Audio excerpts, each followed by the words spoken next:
ഭരണഘടനയുടെ അടിസ്ഥാന തത്വങ്ങളെ ലംഘിക്കുന്ന നിയമമാണ് വഖഫ് നിയമത്തിലൂടെ കേന്ദ്ര സർക്കാർ ചെയ്തിരിക്കുന്നത് എന്നുള്ള ഒബ്സർവേഷൻ. സത്യത്തിൽ എനിക്കൊക്കെ അഭിമാനമുണ്ട്. ഞങ്ങൾ ആ പ്രസംഗത്തിൽ പറഞ്ഞ പോയിന്റുകൾ ഇന്നലെ സുപ്രീം കോടതി എടുത്തു പറഞ്ഞു. അതായത് നമ്മുടെ തിരുവിതാംകൂർ ദേവസ്വം ബോർഡിൻ്റെ കാര്യം ഞാൻ എടുത്തു പറഞ്ഞിരുന്നു, വൈഷ്ണവദേവി ക്ഷേത്രത്തിൻ്റെ കാര്യം എടുത്തു പറഞ്ഞിരുന്നു. അപ്പോൾ അവിടെയൊന്നും ഇല്ലാത്തത് വഖഫ് ബോർഡിലേക്ക് വരുമ്പോൾ അത് ഭരണഘടനാപരമായി നിലനിൽക്കുന്നതാണോ എന്നുള്ള ചോദ്യം ചോദിച്ചത് സുപ്രീം കോടതി ഇന്നലെ ആവർത്തിക്കുകയാണ് ചെയ്തത്. അപ്പോൾ ഇത് സത്യത്തിൽ JPC എന്ന് പറയുന്ന പാർലമെൻറ്റ് ഏറ്റവും അടിസ്ഥാനപരമായിട്ടുള്ള പാർലമെൻ്ററി ബോഡിയെ നോക്കുകുത്തിയാക്കിയിട്ടാണ് ഈ നിയമം പാർലമെൻറ്റിലേക്ക് അവതരിപ്പിച്ചത്. JPC ഉണ്ടെന്ന് പറഞ്ഞാൽ ഉണ്ട്, പക്ഷേ JPCക്ക് പവറൊന്നും ഇല്ലായിരുന്നു. അതിൽ പ്രതിപക്ഷ അംഗങ്ങൾക്കൊന്നും ഒരു വോയിസും ഇല്ലായിരുന്നു. അവർ പറഞ്ഞ ഒരു കാര്യം കേട്ടില്ലായിരുന്നു. പാർലമെൻറ്റിലാണെങ്കിൽ പ്രതിപക്ഷം ഉന്നയിച്ച രാവിലെ വരെ ചർച്ച ചെയ്ത് ഉന്നയിച്ച ഒരു കാര്യം പോലും അംഗീകരിക്കാതെയാണ് ഈ നിയമം പാസ്സാക്കിയത്, ധൃതി പിടിച്ച് പാസ്സാക്കിയത്. പക്ഷേ ആ പാസ്സാക്കിയ നിയമം ഇന്ത്യയിലെ മതന്യൂനപക്ഷങ്ങൾക്കെതിരായിട്ടുള്ള, അവരുടെ ആരാധനാ സ്വാതന്ത്ര്യത്തിനെതിരായിട്ടുള്ള, അവരുടെ സ്വത്തുക്കൾ കൈകാര്യം ചെയ്തതിനെതിരായിട്ടുള്ള ശക്തമായിട്ടുള്ള ഭരണഘടനാ ലംഘനമാണ് എന്നുള്ള കാര്യം സുപ്രീം കോടതി പ്രാഥമിക നിരീക്ഷണത്തിലൂടെ വന്നു. ഇത് ഫൈനൽ ജഡ്ജ്മെൻ്റ് ആണെന്ന് ഞങ്ങളും പറയുന്നില്ല. പക്ഷേ ഇതുകൊണ്ട് എന്താണ്, പാർലമെൻറ്റിനടുത്ത് പോലും സപ്രസ് ചെയ്യാൻ ചെയ്ത കാര്യങ്ങൾ ഒരു വിശാലമായ ചർച്ചയ്ക്ക് സുപ്രീം കോടതി വഴിയൊരുക്കി എന്നുള്ളതാണ് ഏറ്റവും അടിസ്ഥാനപരമായിട്ടുള്ള കാര്യം. അല്ല, ഞാൻ പറഞ്ഞല്ലോ, ഇത് ഭരണഘടനയെക്കുറിച്ച് വ്യക്തമായിട്ടുള്ള ധാരണയുള്ളവർക്കറിയാം. ഭരണഘടന ലംഘനം നടത്തിയിട്ടുള്ള ഒരു നിയമനിർമ്മാണമായിട്ടാണ് ഇത് വരിക. അത് കോടതിയിൽ നിലനിൽക്കുകയും തന്നെ ചെയ്യുമെന്നാണ് എൻ്റെ വിശ്വാസം, ഞങ്ങളുടെ എല്ലാവരുടെയും വിശ്വാസം. അതുകൊണ്ട് വരട്ടെ, വിചാരണയുടെ എന്തായാലും പ്രാഥമികമായിട്ട് ഇത് ഞങ്ങളുടെ വിജയമായിട്ട് തന്നെ കാണാൻ പറ്റും. കാരണം ജനാധിപത്യത്തിൻ്റെ വിജയമായിട്ട് കാണാൻ പറ്റും, ഭരണഘടനാ സംരക്ഷണത്തിൻ്റെ വിജയമായിട്ട് കാണാൻ പറ്റും.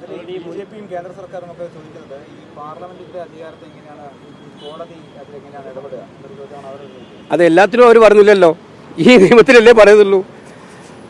പല വിധികളും വന്ന് അവർ പറഞ്ഞു കോടതി വിധിയുടെ അടിസ്ഥാനത്തിലാണ് നടപടി എടുത്തതെന്ന് പലതിലും അവർ പറയുന്നത്.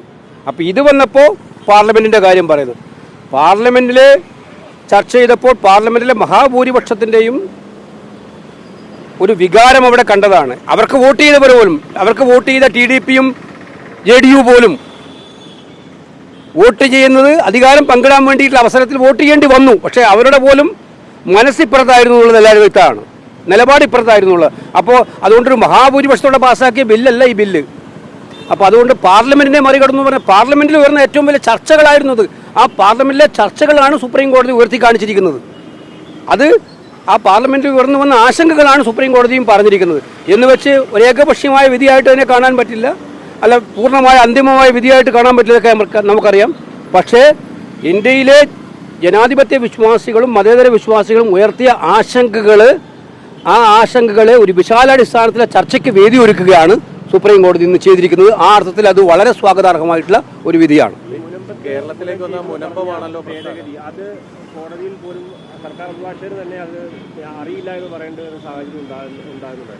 അപ്പോൾ ഈ മുനമ്പ് വിഷയത്തെ മുൻനിർത്തിയാണ് ഒരു ഭേദഗതി ഉണ്ടാക്കി, ആ കോടതിയിൽ ചോദ്യം ചെയ്യാൻ കഴിയില്ല എന്നുള്ള ഭേദഗതി. നിങ്ങൾ മനസ്സിലാക്കേണ്ടത്, ഈ കേരളത്തിലെ ഒരു പ്രത്യേക അജണ്ടയുമായിട്ട് സംഘപരിവാറും RSSും ഗവേഷണം നടത്തി ഇറങ്ങിയിരിക്കുകയാണ്. അതെങ്ങനെയാണ്, അവർക്ക് കേരളത്തിൽ എങ്ങനെയാണ് പച്ച പിടിക്കാൻ പറ്റുക? അതിൻ്റെ ഉത്തരം എന്താണ്? ഒറ്റ ഉത്തരവേ ഉള്ളൂ, പാർട്ടിയിൽ ജനങ്ങൾക്ക് വേണ്ടി കാര്യങ്ങൾ ചെയ്ത് വളർത്തിയാൽ ഇവിടെ നടക്കില്ല എന്നറിയാം. ഇവിടെ മുസ്ലിമും ക്രിസ്ത്യാനിയും തമ്മിൽ സ്പർദ്ധ ഉണ്ടാക്കണം, മുസ്ലിമും ഹിന്ദുവും തമ്മിൽ സ്പർദ്ധ ഉണ്ടാക്കണം. അങ്ങനെ അനാവശ്യമായി പേടിപ്പിച്ച്, ഇപ്പം എന്താ വഖഫിനെ കുറിച്ച് എന്താ പറഞ്ഞത്? എൻ്റെയും നിങ്ങളുടെയും പ്രോപ്പർട്ടി പോലും നാളെ വഖഫിനെടുക്കാം. ഇതായിരുന്നു പ്രചരണം കംപ്ലീറ്റ്. എൻ്റെയും നിങ്ങളുടെയും പ്രോപ്പർട്ടി പോലും വഖഫിലേക്ക് എടുക്കാം, അത് നിങ്ങളുടെ സ്വത്തുക്കൾക്ക് പോലും സംരക്ഷണം ഉണ്ടാവില്ല. അതിനെതിരായിട്ടുള്ളൊരു ബില്ല് വരാൻ വേണ്ടി പോകുന്നത്. അതൊക്കെയാണ് സുപ്രീം കോടതി ഇന്ന് വളരെ ബാലിശമായിട്ടുള്ള ന്യായങ്ങളായിട്ട് കാണിച്ചിരിക്കുന്നത്. ഇപ്പം മുനമ്പത്തിൻ്റെ കാര്യത്തിൽ തന്നെ അവർ തെറ്റിദ്ധരിപ്പിക്കുകയായിരുന്നില്ലേ? പൂർണ്ണമായി കേന്ദ്രമന്ത്രിയുടെ പ്രസംഗം വന്ന് നിങ്ങളൊന്ന് കേൾക്കണം. അദ്ദേഹം ഇനീഷ്യേറ്റ് ചെയ്യുമ്പോഴും പറഞ്ഞു, കൺക്ലൂഷനിലും പറഞ്ഞു, 2 പ്രാവശ്യവും അദ്ദേഹം എടുത്തു പറഞ്ഞു. ആഭ്യന്തരമന്ത്രി അമിത്ഷാ പറഞ്ഞു, ഇത് മുനമ്പത്തെ ജനങ്ങൾക്ക് നീതി ഉറപ്പാക്കാൻ വേണ്ടിയിട്ട് നിയമമാണെന്ന്. ആ മന്ത്രി തന്നെയാണ് മുനമ്പത്ത് വന്നിട്ട് പറയുന്നത് നീതി ഉറപ്പാക്കണമെങ്കിൽ നിങ്ങൾക്ക് വീണ്ടും സുപ്രീം കോടതിയെ സമീപിക്കാമെന്ന്. നിങ്ങൾ ആലോചിച്ചേ, മുനമ്പത്തെ ജനങ്ങൾക്ക് നീതി ഉറപ്പാക്കാൻ വേണ്ടിയിട്ടാണ് ഈ ബില്ല് കൊണ്ടുവരുന്നതെന്ന് പറഞ്ഞ് പാർലമെൻറ്റിൽ പ്രസംഗിച്ച മന്ത്രി ഇവിടെ വന്നിട്ട് പറയാം, മുനമ്പത്ത് വന്നിട്ട് പാടുപെട്ടിട്ട് ഇവിടെ വന്നിട്ട് പറയാണ് നിങ്ങൾക്ക് നീതി ഉറപ്പാക്കണമെങ്കിൽ കോടതിയിൽ പോവാം. ആ 2A പ്രൊവിഷൻ പോലും ഇന്നലെ സുപ്രീം കോടതിയുടെ ഒബ്സർവേഷൻ നിങ്ങൾ കണ്ടിട്ടുണ്ടാവും. ആ 2A പ്രൊവിഷൻ പോലും നിലനിൽക്കുമോ, സാധ്യതയുണ്ടോ എന്നുള്ള കാര്യം ഞങ്ങളിതൊക്കെ പറഞ്ഞതാണ്. എലിയെ കൊല്ലാൻ വേണ്ടി ഇല്ലം ചൂടേണ്ട കാര്യമില്ല. മുനമ്പത്തെ പ്രശ്നം തീർക്കാൻ വേണ്ടിയിട്ട് വഖഫ് നിയമം കൊണ്ടുവന്ന് ന്യൂനപക്ഷങ്ങളുടെ അവകാശങ്ങൾ എടുത്തു മാറ്റുകയല്ല ചെയ്യേണ്ടത്.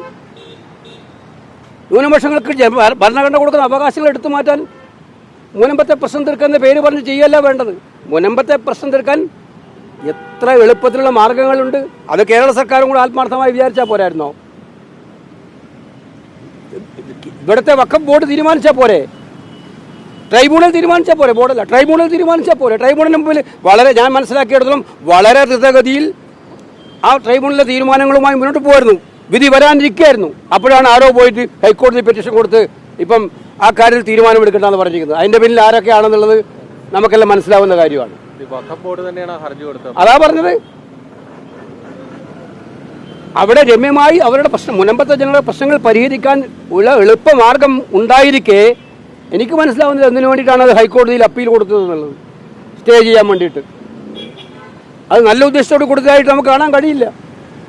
അപ്പം ഞാൻ പറഞ്ഞു വരുന്നത്, ആ പ്രശ്നം അവിടെ തീർക്കേണ്ട പ്രശ്നത്തെ ദില്ലിയിൽ കൊണ്ടുവന്ന് നിയമമുണ്ടാക്കിയിട്ട് ഞങ്ങളിതൊക്കെ തീർക്കാൻ പോവാണ് എന്ന് പറയുന്ന ഒരവസ്ഥയുണ്ടാക്കി. എന്നിട്ടോ ഇവിടുത്തെ നാട്ടിലെ മുഴുവൻ ക്രൈസ്തവ സഹോദരന്മാരെയും തെറ്റിദ്ധരിപ്പിക്കാൻ ശ്രമിച്ചു. ഇത് മുനമ്പത്തെ ഭൂമി കോൺഗ്രസ്സുകാർ വോട്ട് ചെയ്യുന്നത് ഇതിനെതിരായിട്ടാണ്. ഞങ്ങൾ അന്നും ഇന്നും പറഞ്ഞു, ഞങ്ങൾ പറഞ്ഞ ശരിയാണെന്ന് പിറ്റേ ദിവസം തന്നെ ഓർഗനൈസറിൽ വന്നപ്പോൾ മനസ്സിലായില്ലേ. വഖഫ് ബില്ല് പാസ്സായതിൻ്റെ തൊട്ട് പിറ്റേ ദിവസം ഓർഗനൈസറിൽ പറയുന്നത് എന്താണ്? 2021 ആർട്ടിക്കിൾ ആവർത്തിച്ചുകൊണ്ട് ഏറ്റവും കൂടുതൽ സ്വത്തുള്ളത് ക്രൈസ്തവർക്കാണെന്നല്ല പറയുന്നത്. അപ്പോൾ ഇത് ഓരോന്നോരോന്നായി ടാർഗറ്റ് ചെയ്തുകൊണ്ടിരിക്കുകയാണ്. ഞാൻ പറഞ്ഞതാണ് സത്യം. ഇവിടെ അവർക്ക് ജനങ്ങളുടെ പ്രശ്നങ്ങൾ പരിഹരിച്ചിട്ട് വോട്ട് നേടാനല്ല അവർക്കാവുന്നത്. അവർക്കാകെ ആകുന്നത് കയ്യിലിരിപ്പ്, ജനങ്ങളെ ഭിന്നിപ്പിച്ച് വിഭജനം നടത്തിയിട്ട് വർഗീയ വികാരം ആളിക്കത്തിച്ച് വോട്ട് നേടുകയാണ്. അതിന് വേണ്ടിയിട്ടുള്ള ഒരു ഉപകരണമായിരുന്നു അവർക്ക് ഈ വഖഫ് ബില്ല്. അല്ലാതെ ഒരു പ്രശ്നത്തോടും ആത്മാർത്ഥം ഉണ്ടായിട്ട് ചെയ്തതല്ല.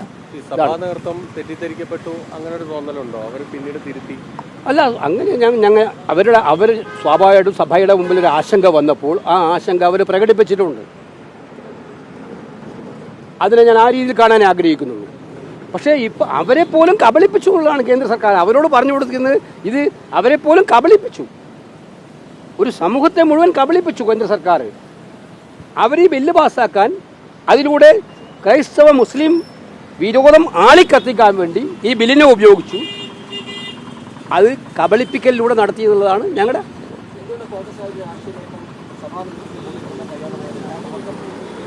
അല്ല, ഞങ്ങൾ അക്കാര്യത്തിൽ സഭാ നേതൃത്വവുമായിട്ട് കോൺഗ്രസിൻ്റെ നേതാക്കന്മാരെല്ലാം ചർച്ച നടത്തിയിട്ടുണ്ട്. അതിനകത്തൊന്നും വിഷയമില്ല. അവർക്ക് അങ്ങനെ കോൺഗ്രസിനെ കുറിച്ച് ഗുരുതരമായ ആശങ്കകളുണ്ടെന്ന് ഞാൻ വിചാരിക്കുന്നില്ല. അവർക്കും മനസ്സിലാക്കാൻ കഴിയുന്നുള്ളൂ. കോൺഗ്രസ് പോലെയുള്ളൊരു പാർട്ടിക്ക് എടുക്കാൻ പറ്റുന്ന പൊസിഷനാണ് കോൺഗ്രസ് എടുത്തിരിക്കുന്നതെന്ന് മനസ്സിലാക്കാൻ ആർക്കും മനസ്സിലാവുന്ന കാര്യമാണ്. കോൺഗ്രസിൻ്റെ ഐഡിയോളജിയുമായി ബന്ധപ്പെട്ട് ഇത്തരമൊരു നിയമം വന്നു കഴിഞ്ഞാൽ അത് ഇന്ന് മുസ്ലിമുകൾക്കെതിരെ, നാളെ ക്രൈസ്തവർക്കെതിരെ വന്നാലും, കർണാടകത്തിൽ ക്രൈസ്തവർക്കെതിരെ വന്നപ്പോൾ ഞങ്ങൾ നിലപാടെടുത്തു. അവിടെ അത് തന്നെയായിരുന്നു. ഇന്നിപ്പം നിങ്ങൾ കണ്ടോ? ഇന്ന് കണ്ടില്ലേ വാർത്ത? ഇന്ന് VHPക്ക് ഏറ്റവും നല്ല ദിവസമെന്നാണ് അവർ പറഞ്ഞിരിക്കുന്നത്. മനസ്സിലായില്ലേ? ഗ്രഹാം സ്റ്റെയിൻസിൻ്റെ കൊലപാതകികളെ അവരെ ജയിലിൽ നിന്നും തുറന്നു വിടുന്ന ദിവസമാണ്. ഒറീസ ഗവൺമെൻറ് അവർക്ക് മാപ്പ് കൊടുത്ത് തുറന്നു വിടുന്ന ദിവസമാണ്. അതുകൊണ്ട് ഇന്ന് ഏറ്റവും നല്ല ദിവസമാണ് VHP പറയുന്നത്. ഗ്രഹാം സ്റ്റെയിൻസിൻ്റെയും കുട്ടികളുടെയും കൊലപാതകം തീ കത്തിച്ച് കൊല്ലുന്ന സംഭവം നമുക്കിപ്പോൾ മറക്കാൻ പറ്റുമോ? അപ്പോൾ അതുകൊണ്ട് അവരെ സംബന്ധിച്ചിടത്തോളം ഇത്തരം കാര്യങ്ങൾ അതിൻ്റെ ഭാഗമായിട്ട് മനസ്സിലാകുന്നതാണ്. ഞങ്ങളെ സംബന്ധിച്ച് ഞങ്ങൾക്ക് അവർക്കെതിരായ ക്രൈസ്തവർക്കെതിരായിട്ടുള്ള ആക്രമണം വന്നാലും, മുസ്ലിങ്ങൾക്കെതിരായ ആക്രമണം വന്നാലും, സിഖ് സഹോദരന്മാർക്കെതിരെ വന്നാലും, എന്തിന് ദളിത് പട്ടികജാതി പിന്നോക്ക വിഭാഗങ്ങൾക്കെതിരെ ആക്രമണം വന്നാലും ഞങ്ങളുടെ നിലപാട് ഒറ്റ നിലപാടാണ്. അവർക്ക് വേണ്ടി നിലകൊള്ളുക എന്നുള്ളതാണ്. അതിനെ ഇത് കൊടുത്തിട്ടുള്ളൂ. അതവർക്ക് മനസ്സിലാവും എന്നുള്ളതാണ് ഞങ്ങളുടെ പ്രതീക്ഷ.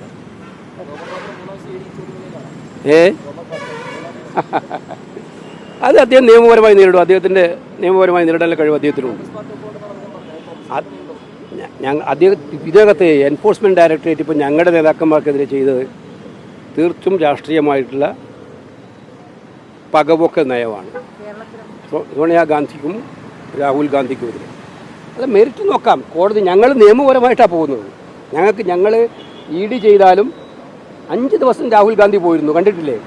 5 ദിവസമാണ് രാഹുൽ ഗാന്ധിയെ ഭക്ഷണം പോലും കഴിക്കാൻ അനുവദിക്കാതെ ചോദ്യം ചെയ്തത്. 3 ദിവസം മാഡം സോണിയാഗാന്ധിയും ചോദ്യം ചെയ്തിരുന്നു.